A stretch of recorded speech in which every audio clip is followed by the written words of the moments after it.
Plus de sécurité sans gâcher la fête. C'est la délicate mission du préfet le jour après l'attaque de Berlin. Et ces premières mesures impactent le marché de Noël de Tours.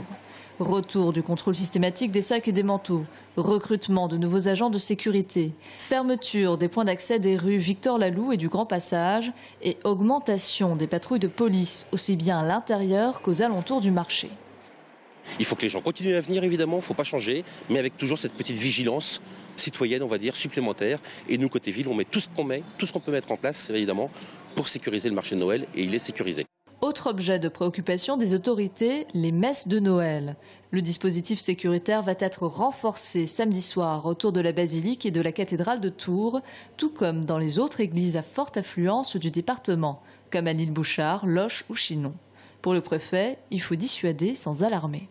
L'Indre-et-Loire n'est pas l'épicentre du terrorisme. Moi, j'ai environ une centaine de personnes qui sont suivies par les services de renseignement et j'en ai une dizaine qui sont plus particulièrement suivies.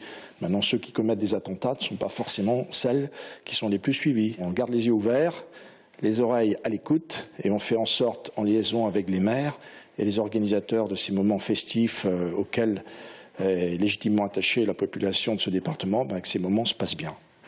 Cependant, ce nouveau drame lié au terrorisme soulève, selon le préfet, deux problèmes structurels de sécurité à Tours. D'une part, il invite la municipalité à déplacer les prochaines éditions de son marché de Noël sur un site moins émietté et moins proche des voies de circulation.